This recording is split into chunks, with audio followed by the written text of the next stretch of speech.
좋은신문TV입니다. 구독해 주시면 고맙겠습니다. 안녕하십니까. 교회발전연구소 대표 이능규 목사입니다. 오늘은 좋은신문의 우리 지용길 목사와 리폼드 투데이 최장일 목사를 모시고 백구의 총회 선거관리위원회에 대해서 말씀을 나누겠습니다. 안녕하십니까. 안녕하십니까. 백구의 선거관리위원회, 백칠의 선거관리위원회의 참 천만원 게이트 때문에 우리가 지금 선거관리위원회를 아주 눈여겨보고 있는데 혹시 문제점이 없는지 말씀해 주시기 바랍니다. 정 목사님 먼저 말씀해 주시죠. 일단은 지난번에 이제 민창기 목사 그 부분은 선관위가 상당히 섣부르게 일찍 판단함으로써 충분히 안 해도 되고 임원회에 미뤄도 되고 심의 때 해도 되는데 그게 결국은 소송전으로 들어가서 결국 그쪽에서 승리를 했지만은 선관위로서는 참 아쉬운 점이 많이 있다고 보고, 또 어찌됐든 간에 총회 역사상 총회장을 상대로 한 소송에서 5,500만 원의 이제 비용 플러스 또 성공보수까지 해서 7,700만 원을 썼다고 하는 점, 이건 120년 총회 역사상 최초이자 유일한 점인데 안타까운 일입니다. 네, 그런 점에 있어서 특히 여기 장로님들이나 이런 분들이 고하간에 왜 소송을 해서 총회 돈을 낭비시키느냐의 부분에 대해서는 대단히 원성이 자자하다고 저는 파악이 됐습니다. 하기야 전에 백회 총회 때는 그 변호사비가 5억 이상 나갔으니까 거기에 비하면 안 나간 거죠. 안 나간 근데 거고. 그때는 총회 돈은 한 푼도 안 나갔다고 알고 있거든요. 아니요, 총회에서 저기 지금 우리가 볼 때 이제 선거관리위원회가 이제 일정이 촉박합니다. 먼저번 선거관리위원회가 회칙을 좀 묘하게 좀 만들어놔서 선거관리위원들도 힘들고 후보들도 힘들게 돼 있어요. 왜냐 촉박하니까 막 절차 준비가 해야 될 거 아닙니까? 그래서 하는데 이번에 이제 그 영상으로 이제 선거 토론을 방송으로 전혀 다니던 건 이제 안 하고 그리고 이제 9월 9일 날 정견 발표를 하고 그날 또 후보 토론도 개최하도록 그렇게 이제 일정이 짜 있거든요. 그리고 이제 9월 2일 날은 이제 공천위원회가 모이고, 근데 지금 선거관리위원회에 지금 단일 후보는 거의 다 이제 확정을 해놨지만 경선되는 후보들은 이제 아마 오늘 내에 아마 확정이 될 것 같아요. 그리고 단일 후보 중에도 지금 브레이킹이 걸려 있는 후보들이 들어 있습니다. 이런 문제에 대해서 지 목사 알고 계십니까? 심의분과라고 심의분과에서 이제 문제가 있다고 보고 요구해 놓은 임원 후보도 있고 또 부서에 이런 후보도 있다고 제가 들었습니다. 이제 제가 기본적으로 생각하는 것은 웬만하면은 민창희 목사님 말씀 아까 그처럼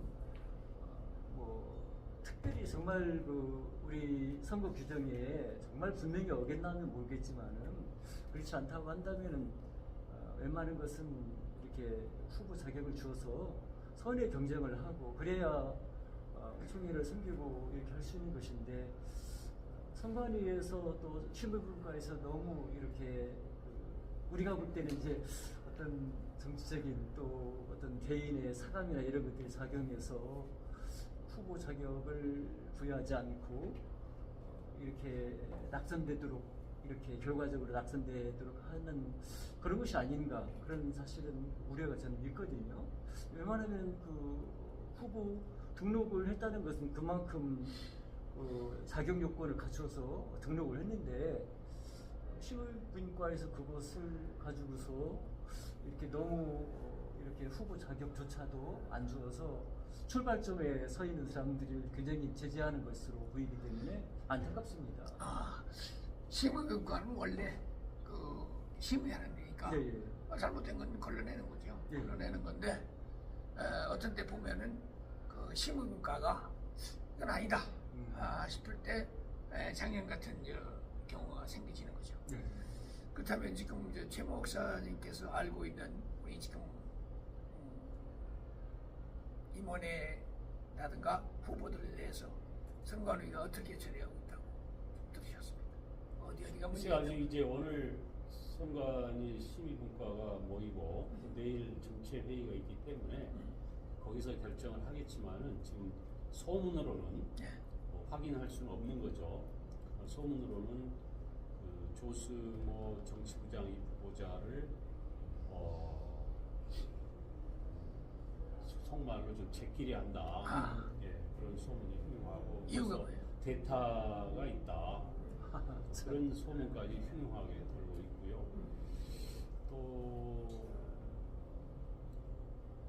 구제부장도 단일 후보인데도 허락을 안 해주겠다. 왜냐?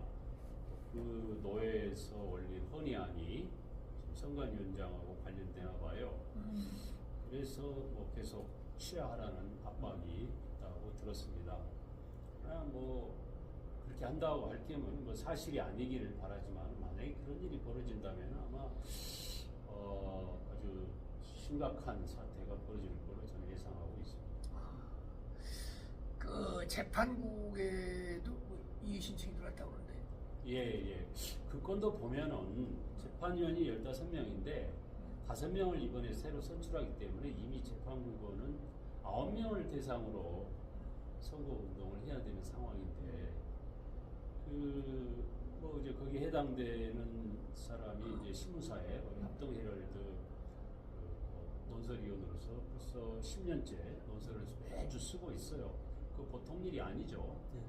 그다음에 특히 그 논설은 성경하고 관련된 거고 특별히 정치적인 걸 쓰는 그런 관심과 지지도 없는 분인데 그게 무슨 칼럼이 지금까지 쓴 게 아니 선거권자가 9명인데 9명을 위한 광고 행위다 이러면서 선관위 서기께서 단호하게 위법이라 그러는데 제가 선거관리법을 다시 한번 여러 차례 읽어봤는데 거기에 뭐 칼럼을 쓰면 안 된다라는 조항은 없고요. 그 다음에 뭐 하지 마라, 광고하지 마라, 뭐 하라 이것에 대해서는 임원들에게 돼 있지 상비부장은 빠져 있습니다. 그런데 이것은 다 모든 사람에게 해당된다고 또 유권 해석을 해요. 그래서 왜 선관위 서기가 이렇게 좀 섣부른 판단을 하고 있는가? 또 본인이 이제 원래는 이제 심의국과장이지만 이제 서기가 사퇴하면서 이제 겸하고 있어요. 다른 사람을 세웠지만은 거기에 참석을 할 수 있다고 그래요. 나는 그게 합법적인지도 의문이지만 그러나 선관위 지금 뭐 총회장도 너무 권력이 세지고 그렇지만 원래 선관위가 권력기관이 돼 있다. 네. 107회와 같은 그런 일들이 다시 벌어지면 안 되겠다. 염려스러워서 주시하고 있습니다. 지금 그 재판국에서는 말이요 6명이 사인을 해가지고 어떤 후보가 이의를 신청한 그 후보가 만약 이렇게 시끄럽게 하면 재판국이 분열될 수가 있으니까 이 사람 안 되겠다 뭐 이런 사인이 돌았다는 얘기 있던데요. 저는 전혀 들어보지 못했습니다. 그리고 그러면 지금 GMS 이사장 후보에 대한 또 이렇게 이의 신청이 있었는데. 예, 그것도 뭐 단호하게 뭐 법대로 한다고 그러니까 뭐 이런다 저런다 말이 돌고 있지만 뭐 선관위에서 뭐 지혜롭게 판단하지 않겠어요? 그래서 모든 것은 뭐 지난번에도 이런 게 있었지만 결국은 총대들에게 맡기는 게 그냥 합리적이다.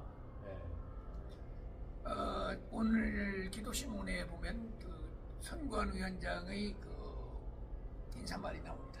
거기 보면은 선관위원장 이번 선거를 아주 깨끗한 선거 그리고 선관위의 위상을 회복하는 선관위가 되겠다 했는데 지금 GMS 이사장에서 문제 또 지금 부서기에 대한 문제, 또 각 상비부장에 대한 문제가 혹시라도 보복을 한다는 인상을 받거나 아니면 편파적으로 일을 처리했다 그랬을 때에는 아마 엄청난 그 저항에 부딪히게 될 것이기 때문에 우리 언론에서는 눈을 부릅뜨고 지켜보는 백구의 선거가 되어야 할 것입니다. 지금까지 우리 백구의 선거관리위원회를 잠시 돌아봤습니다. 감사합니다. 좋은 신문 TV를 시청해 주셔서 감사합니다.